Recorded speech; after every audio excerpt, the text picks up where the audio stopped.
So the beginning of Fort Kochi is actually in the year 1341, and it is after 1341 that a lot of people start to come to Fort Kochi or Cochin.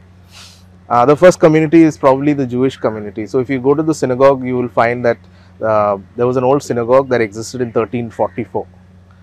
So right after that, you have other communities coming. You have the Muslim community coming. So there's another mosque which is built in 1384 in Cochin.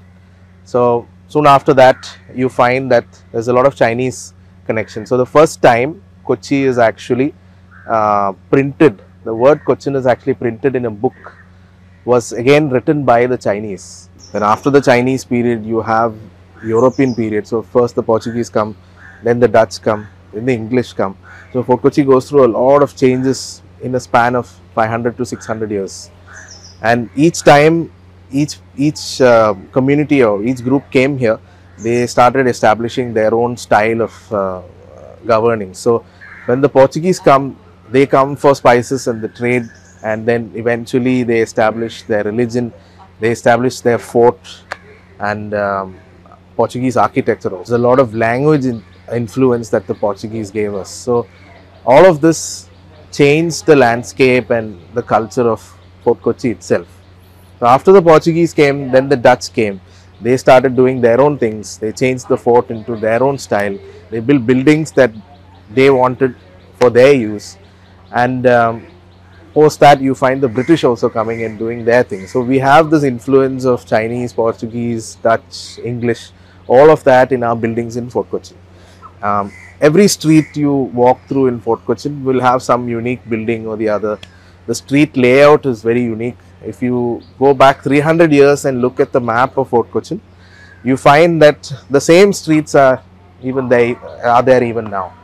So a lot of changes happened, but we've taken all those changes, we've adapted to those times, and right now we have this Fort Kochi, which is an influence of everything that has happened in Fort Kochi in the last 600 odd years. Going back a little on history, it belonged to the Dutch East India Company, and it then became in ownership by a trust, CNO, and CNO was a trust whose trustees were global. Once the Dutch ambassador to India, when he was a trustee, he came here. Then he sent word, would it be possible for me to come and meet him at David Hall?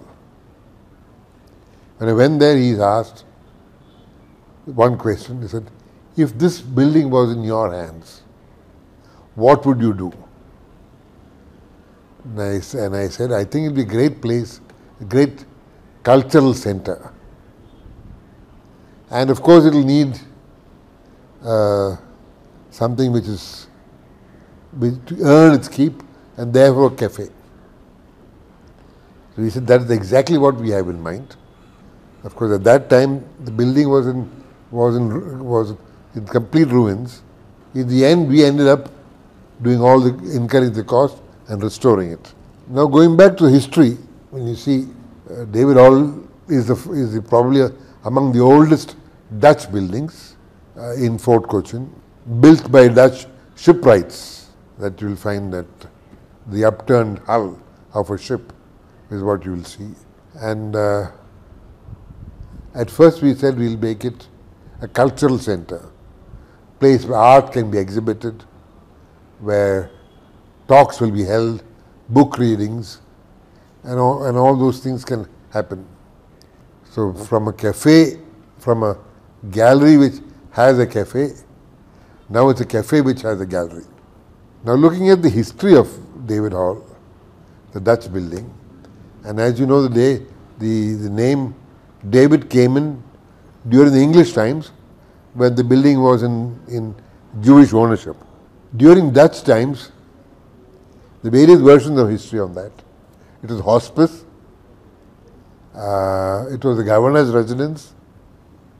So it would not be wrong to say that the conversation between Governor Van Reed and Itti Achudan took place on the premises of David Hall.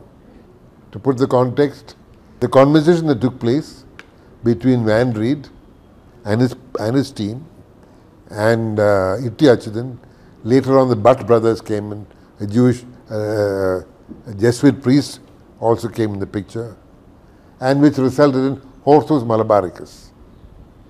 So in a way, David Hall is the platform on which Hortus was conceived and written.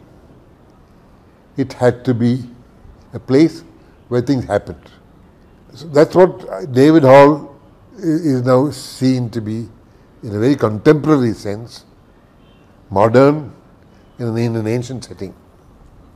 In a way, it's the way the building is, the cafe is, simplicity and a comfortable environment with